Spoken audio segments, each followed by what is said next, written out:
if you saw someone in your house, and they weren't supposed to be there, you would know how to deal with it. But what if you only saw part of them? And they would travel to Puerto Rico to cover one of my favorite stories that I love covering on this podcast. What happens when a local cattle rancher gets tired of finding his livestock mutilated? He forms a posse and goes to war. Today on Dead Rabbit Radio.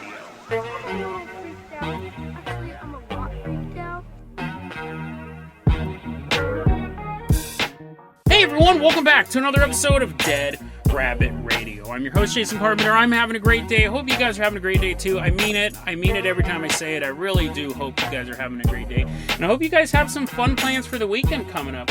Just a quick reminder, I will be at the McMenamins UFO Festival, May 13th and 14th. Actually, let me rephrase that, because people might be making plans to come see me. I will be there, I'll be walking around, but on May 14th, I'm going to have a vendor table. And I'm going to have haunted items that we've talked about on this show, or you've seen in my TikTok videos, laid out on this table. So come and meet me. I'm not there as like an official conference guy. I'm not giving a lecture or anything. I'll lecture you. I'm like, you need to tie your shoes. Come out. It'll be a lot of fun. We're going to have our vendor table set up. We're going to be giving away bookmarks, and we're going to have a menagerie of haunted items. We're going to have Veronica the Haunted Doll is going to be there. You're like, Jason, wait a second, back up. You know, not only do you plan on throwing a bunch of cursed items in the back of a car and driving for a couple hours, which is already super dangerous in and of itself, but then you want me to touch them. You want me to travel from where I'm at to touch items that you believe are cursed. And just for random people to walk up and touch these items, as they're walking away, they start getting convulsion fits. And I was like, see, proof. And everyone doesn't want to touch them anymore. I'm throwing them at people at this point. Yeah, come on down. Come on down to Jason's Haunted Emporium. May 14th. I will be in McMenamins, Oregon at the UFO Festival. You don't have to come out for me. Yeah, technically you don't have to come out at all, but come out for the UFO Festival. Come out for the UFOs. Stay for the curses that will follow you home. As you're driving away, you see like a haunted doll in your rearview mirror. So yeah, that sounds like a great time, right? Someone else who's always a great time coming into Dead Rabbit Command, the last of our Thanksgiving livestream Patreons, but never last in life. Longtime supporter of the show, very active member of the Patreon Discord and of the Patreon live episode that everyone gets. They just get to hear it live the time it's recorded. Everyone give a round of applause to Rudy Jazz. Woo! Rudy coming on in, blushing as they walk into Dead Rabbit Command. Rudy, you're going to be our captain, our pilot this episode. If you guys can't support the Patreon or the live stream or anything like that, I totally understand. I 100% get it. Just help spread the word about the show. That really, really helps out a lot. Help get the word out about Dead Rabbit Radio. That is another way you can support the show. Rudy, I'm going to go ahead and toss you the oars for the Dead Rabbit rowboat. I don't think we've used this one recently. Let's get in it, and we are going to row our way down a river to a suburban neighborhood. The suburban neighborhood that has a river through it. Splash. Splash. We're rowing our way all the way down there as Rudy is enjoying the view. We row ourselves to this unnamed neighborhood. This was posted online by someone going by the handle Veggie Panda. We're going to go ahead and call you Monica. That's your real name, just guess. Monica one day wakes up. It's 7 a.m. Yawning. Now, she doesn't say that she normally sleeps with her bedroom door open. I don't. I think it's super creepy, honestly. I have all doors shut when I'm sleeping. Even your door's shut. I can't sleep if you have a door open. I shut all my doors. But Monica, she doesn't say whether or not she normally sleeps with her door open, but when she wakes up, her bedroom door is open. And looking out the bedroom door, she sees from the wrist up a human hand. And the hand is just waving at her. She lives alone. I don't know if I need to include that detail. You're like, oh, maybe it's her boyfriend waving good morning. That's what I always do. I go, hello. I just wave when I'm waving to my girlfriend. I just let them see my wrist and nothing else. I'm such a tease. Her brain can't process really what's going on at this point. She lays back down, and then she remembers she lives alone. She jumps up.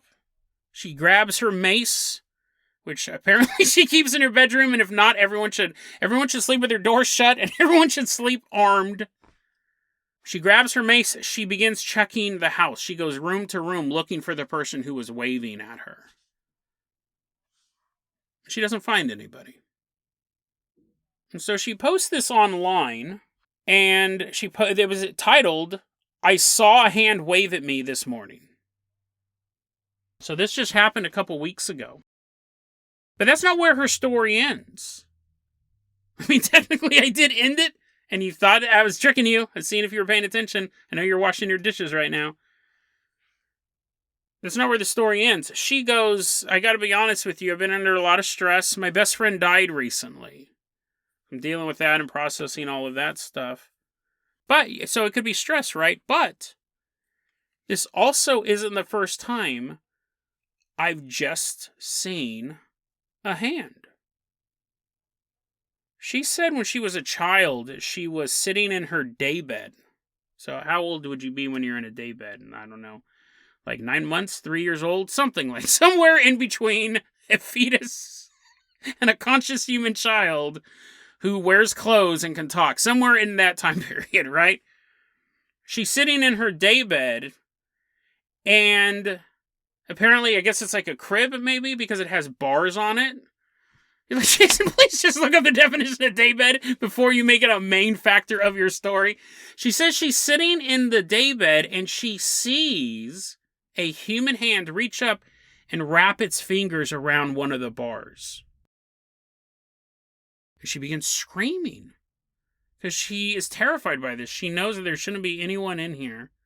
But here is this hand holding onto the bar of her daybed. She screams. Her mom comes in. There's nothing there. Trick of the light? Imagination? Who knows? But her mom is able to calm her down. Honey, just go sleep in your daybed.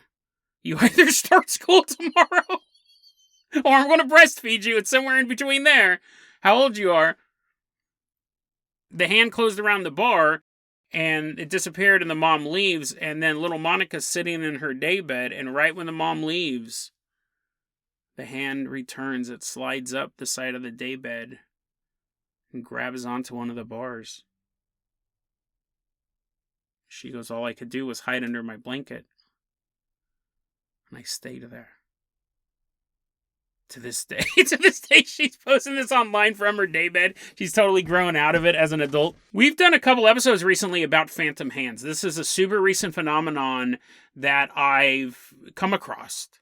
Like, these stories are popping up pretty regularly now. And like I said on yesterday's episode, 1 story is an anomaly, 2 stories is a coincidence, but 3 stories is a phenomenon. At this point, this is a phenomenon. We are seeing an increase of phantom hand stories. Now, does that mean because people are comfortable telling them? Or does it mean that the phenomenon is increasing for whatever reason? Who knows? It's so creepy to already think of ghosts in your house, where you're supposed to be comfortable, where you're supposed to be able to get naked and take a shower and take a dump and eat. Hopefully different times. Hopefully you don't do that all at once. But the idea that there is some sort of phantom in your house, a ghost in your house with you, that's already creepy. But if you know who the ghost is, if you, like I say, my apartment is haunted, my closet is haunted, but I've made contact with the spirit here, I'm not too stressed about it. I don't really think he hangs out here much. But if I just saw a hand, that's way creepier. That I honestly, and I know people disagree with me on this, but I would much rather see a full-bodied apparition of a ghost than it's just its hand. That it just seems creepier to me. Okay, there's a little bit of caveat to that. If it is a full-bodied, blood-drenched Bloody Mary phantom in my mirror or a hand waving at me. Now I'm a little, I don't know which one I'd pick on that, but it's just so creepy. And the more I was thinking about it when I was telling the story, I'm thinking, was it a male hand? Like, is that just implied that, because every time I tell the story, one of the stories, I'll put all the stories in the show notes, but one of them, they specified that it was a Caucasian male hand because she lived in a building with a bunch of people from Asia. So she specified it was a Caucasian hand. She specified the ethnicity, but I'm really curious, like, did it have hairy knuckles? How well manicured were the fingernails? These are interesting. Is it the same hand in all these different locations? Or is this a phenomenon that we're starting to see an increase in? And why? Why are we only seeing parts of a ghost? What's interesting is that if this phenomenon was from the 1800s, we saw stuff like this all the time in ghost studies. You could make the theory that it takes a long time for a ghost to appear, and maybe the first thing they can make visible is their hand. That's hogwash. We know that's hogwash because we've had ghost stories now since really the dawn of time, but documented ghost stories since the 1800s, like well-documented ghost stories, late 1800s, and none of them were about hands, just hands. We've had the 3 stories now that I've talked about hands recently on the show, and then there was a old urban legend about a pair of hairy hands in Britain that as you were driving down the road, the hairy hands would kind of take control of your car and just started making you swerve around. I'll put that episode in the show notes. That was like episode 70 or something. That was a long time ago. But they think that actually was an urban legend. The road has a weird curve to it that does cause a lot of car accidents, and it does make you lose control of the car. I mean, there are some, no one's seen hairy hands at the Daytona 500. There's some curves there too, but yeah, it's a weird phenomenon. That would be the oldest I would know of, was the hairy hands. And even that, again, they're thinking that's, the vision is one thing, but they understand why the car accidents are more in that area. But why are these hands just appearing to people? Just the hand. I don't know, there's something more sinister about that, because I guess it's hiding its true nature. At least the ghost that appears briefly when you shut your light off to go to bed and it's standing at the edge of your bed all, At least, I mean, as terrifying as that is, it's letting its full form be known. Even a shadow person, you can see the outline, right? Who knows what this thing is? Is it a human hand, but it's connected to some sort of unspeakable, unknowable cosmic horror, and it just has one human hand to kind of coax us over? I mean, the hand was waving at her, right? One of the hands in the other story was kind of beckoning to a person with its finger, like, come here. So these hands do seem to have phenomenon. Again, it could totally be fake, right? These could be building up to some stupid ARG. I'd be super disappointed. But as of right now, these do seem like a bunch of unconnected incidents. And are we seeing an increase in the phenomenon, or do we just happen to stumble across these stories? I'm not typing in phantom hand when I'm searching. I just read ghost stuff all the time, read paranormal stuff all the time, and here we go, another story about a young woman who's seen it twice in her life. Just a hand. Very, very terrifying. Rudy Jazz, let's go ahead and toss you the keys to the world famous Carpenter copter we're leaving behind this house. The hand is sneaking up on the girl while she's sleeping. I'm sure everything will be fine. We're leaving behind this house. We are headed all the way out to Puerto Rico.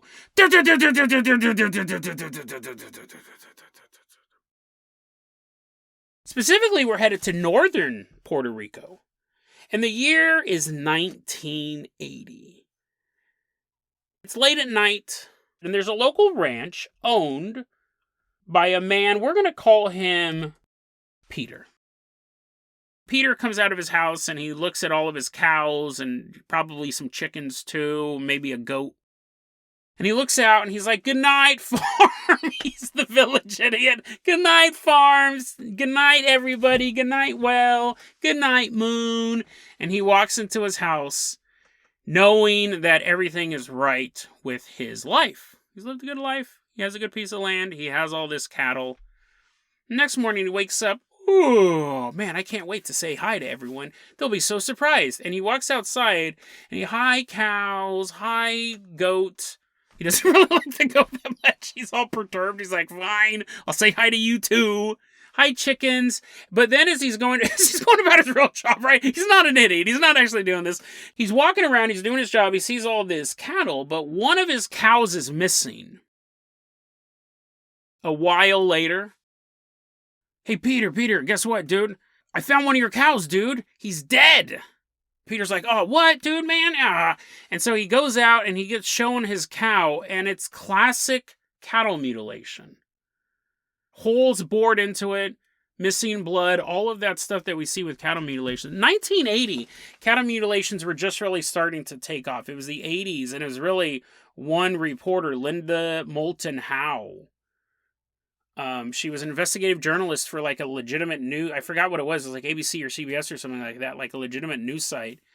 And she got assigned the story to start looking into cattle mutilations, and she's like, wow, this is an actual phenomenon. This isn't a puff piece. And that she's been doing it since. Like, she is the driving force behind cattle mutilations. I don't think it would be as big as a story as it is. It definitely wouldn't have been as well documented if it wasn't for her. But anyway, so we're just getting this into the consciousness, but you're looking at this cow. It doesn't matter. Like, you're a cattle rancher. You're not really thinking about, I wonder if aliens did this. This is super expensive. Like, when we think of cows getting mutilated, we're like, oh, that sucks for the cow. But then you just have a baby cow, and then he'll grow up. It would be the equivalent of if you walked to your workplace and 1/8 of your workplace was covered in blood and cut open and organs were missing. I think the economic impact of cattle mutilation gets lost a lot. You raise this cow to be able to milk it and then eventually chop it up and sell the meat or eat it yourself. I don't know. But now you can't do that. And this keeps happening to Peter. Cows keep getting taken from his ranch. He's probably upset it's not happening to other ranches. He's like, come on, just go down the street and kill Steven's cows for once. His cows keep getting taken, and they're found later, standard cattle mutilation, chopped up style. So Peter gets a couple of his buddies together, and they're like, we're just going to keep watch for a couple nights. We're going to sit out here with our rifles, and we're going to see who comes to kill one of my cattle, and we're going to light them up. And this goes on for a couple nights, apparently. And one night, when they are waiting to see whatever horrible human being would kill a cow, just rip its guts out, they see movement along this nearby ravine. See something moving in the darkness. And what they see absolutely shocks them. Out of that ravine crawls what could only be described as gray aliens. Large head, gray skin, kind of short bodies. And there's 4 of them. They crawl out of the ravine and they are making a beeline right towards Peter's cattle. He says he watched it there. They're just shocked by what's going on. This is not what they expected, right? They expected Steven down the road. His rival cattle ranch was sending some bandits over or something. They're seeing this alien life walking towards the cattle. They're like, what in the world is going on? The aliens go into the cattle pen and they find one of the young calves there. And suddenly it begins to float a couple inches off the ground. It begins to move as the aliens are hovering it. It doesn't say what the other cows are doing. I'm sure they gave this all a wide berth. I don't think any of them were trying to interfere with what was going on. These aliens were hovering out this little calf. They're walking next to it as its little hooves aren't touching the ground, and they begin walking back towards the ravine. But this happens very, very quickly. That is what they are thinking they're going to do. Like so many times before, they're going to take this cow somewhere, they're going to experiment on it, they're going to drop it off in some random location. But as they are leaving the cattle pen, and as this little cow is floating next to him, Peter finally realizes, wait a second, this is super weird and all, but I am here to stop this, right? Like, I need to shake this shock out of my head and do something about this. Now, he's there with his 2 buddies, and Peter has that moment of clarity. He raises his rifle, takes aim, and fires. The two men with him begin to unload on these aliens as well. You have 3 men shooting from a concealed position at this group of 4 aliens in a hovering cow. And through this flurry of bullets, one of these gray aliens gets shot. He falls to the ground and begins shrieking in pain.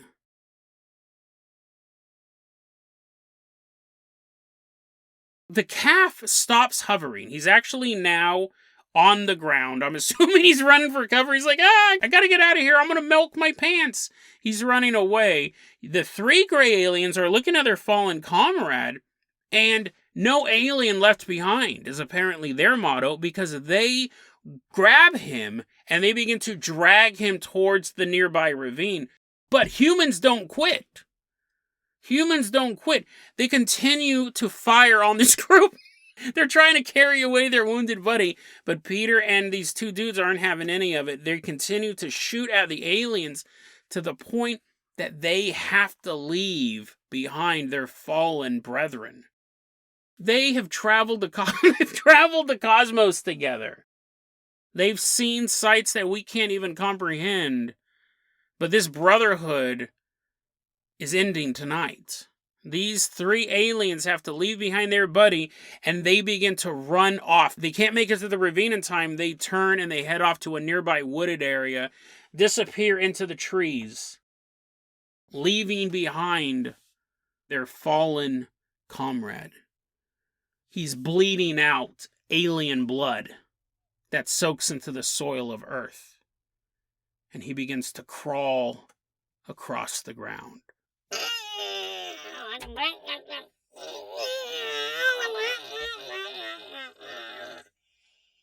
His shrieks of pain, his prayers to some alien god no human will ever meet, go unanswered, as Peter and his 2 friends begin to approach this alien. The alien sees these humans getting closer and closer, and he realizes he's not going to be able to crawl away from this. With his last ounce of strength, he kind of gets to one knee. He's trying to get up to run. If he can make it to the forest, he can...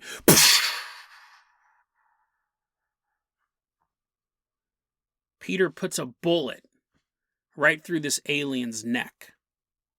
The alien, though...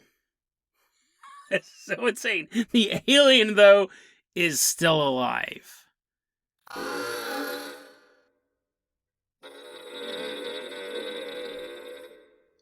But it's just laying there, bleeding out, squirming.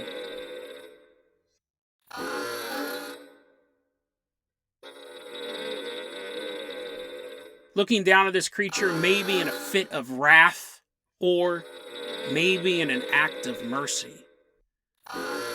One of Peter's friends lifts up his rifle and smashes the butt of it right into the alien's head, killing it instantly. And finally, silence has returned to the ranch. No more shrieking, no more gunfire, just silence.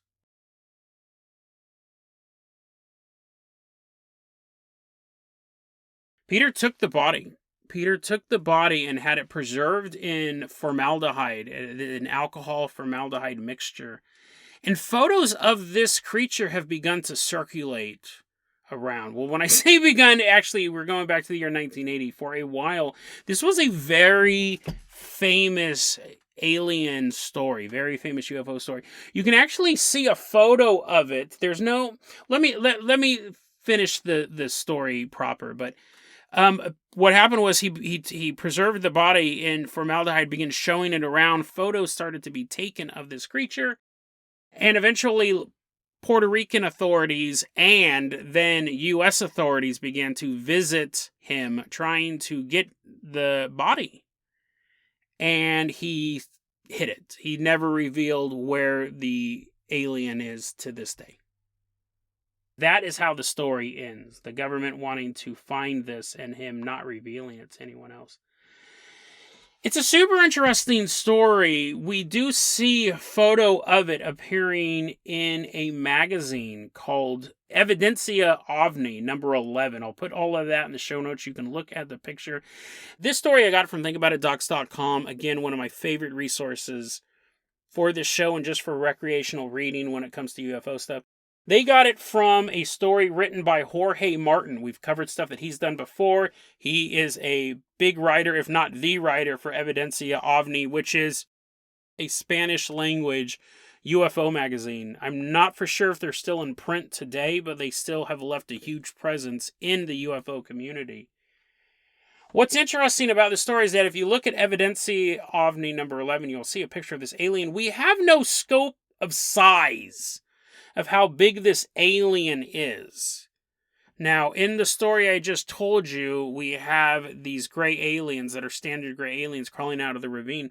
What is interesting is around the same time, December of 1980, there's a story about a man walking through a forested area near Tetas de Cayey, or Cayey, in Puerto Rico, and he came across several 14-inch tall humanoids, and they tried to grab his legs. He said they had large heads and webbed hands.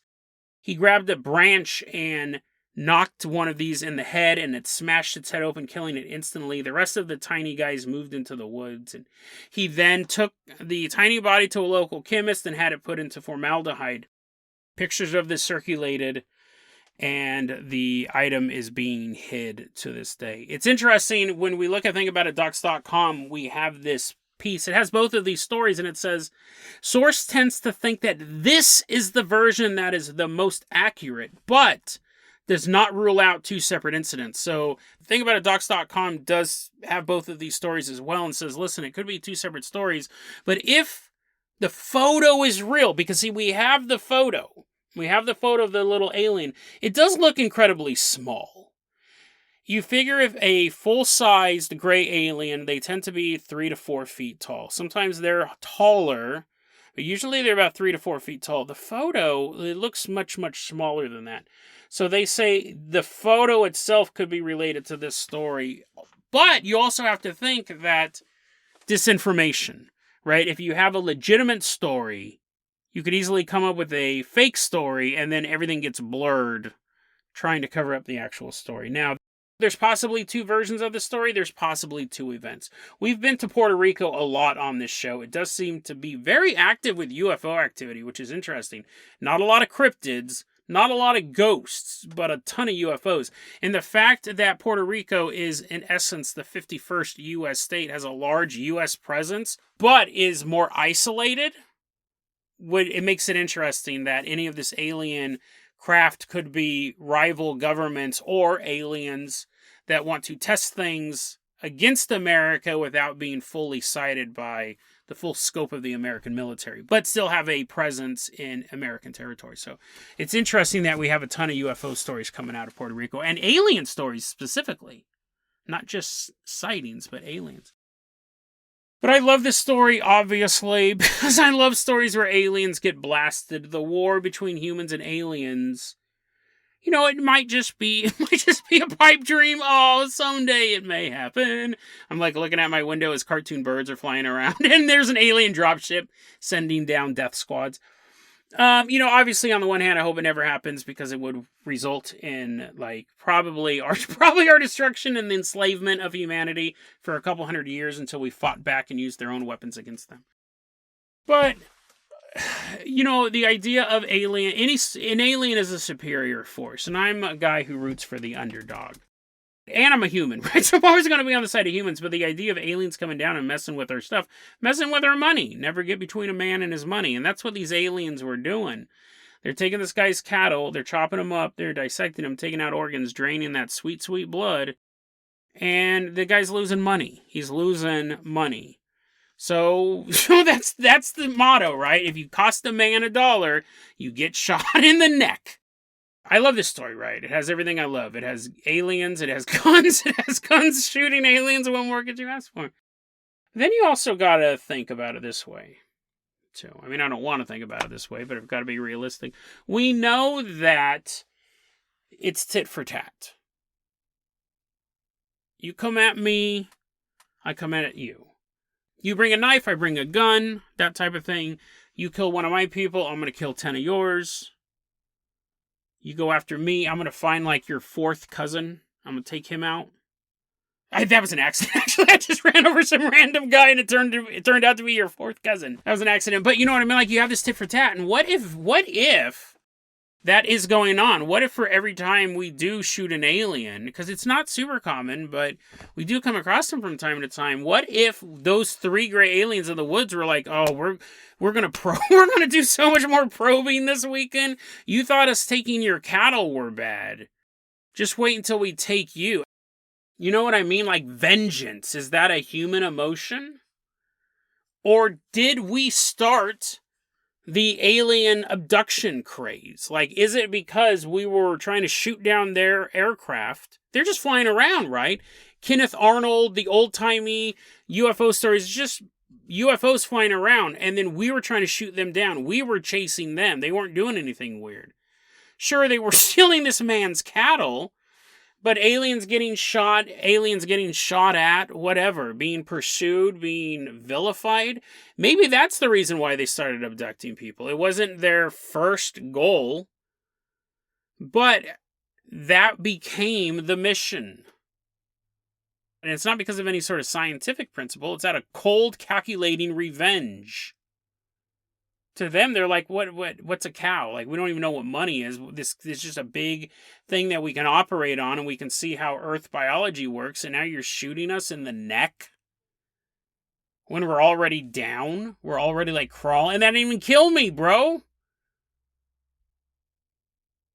So what if, when humans get abducted, it is not for a scientific reason or for an ambassadorship, it is for revenge? Now, we do have a ton of stories about people who are abducted and aren't brutally tortured because they come back to Earth and they tell us. But remember, the key part of that is they come back. If you were one of these 3 gray aliens and you saw that happen to one of your countrymen, you saw that happen to your brother, you saw him get shot, dude, they were just swinging by Wendy's. They were just swinging by and picking up a piece of food. They got shot at, one of them got shot, and while they were trying to save him, the rescuers were shot at. Right there, that's a war crime. That would be a war crime in a combat situation, I think. Don't quote me on that, war lawyers. But they're trying to rescue him. Now the rescuers are being shot at, while he is dragging his bloody body through the soil and then trying to get up and run out of fear. He gets shot in the neck. Still not dead.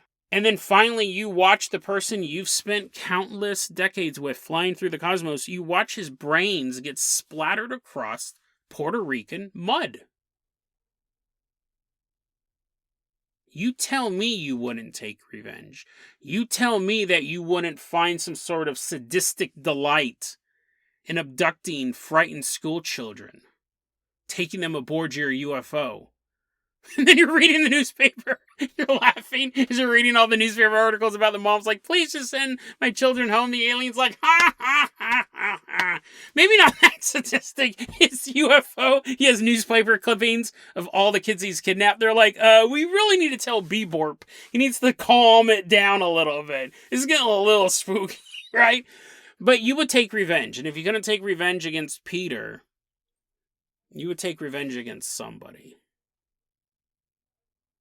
On Earth, there's a rule. Kill or be killed. We've evolved past that. Well, we like to think we have, but in nature, it's kill or be killed. Is that true for the entire universe? If we treated our alien visitors not as invaders into our airspace or stealers of our livestock, would we be on better terms with them? If we didn't just get out of a world war and move into a cold war and begin seeing these unidentified flying objects in the sky in a state of total global paranoia, if we saw them at a different time in our development, would we have treated them differently?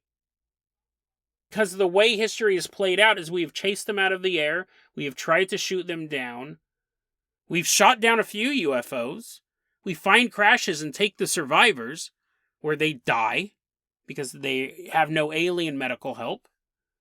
Take apart their fallen vehicles, trying to weaponize it. And then if you ever come down where 3 humans meet 4 grays, we open fire on them. And then brutally murder one of them. They executed this guy. On Earth, the rule is kill or be killed. We don't know if that is the standard rule throughout the universe. But we may have made that the rule throughout the universe. Earth may have fired the first shot of an intergalactic war. We may not see the ships now. We may not see the invading armies now. But maybe they're on their way. Maybe it won't be a war for resources, or a war for slave labor, or a war to take our people and turn them into alien hybrids. It may be a war of petty revenge. And if the only reason for starting the war is to completely destroy your enemy, that war does not end until your enemy is completely destroyed.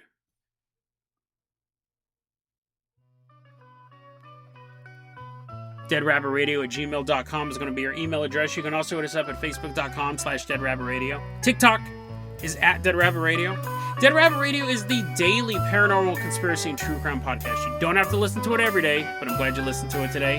Have a great one.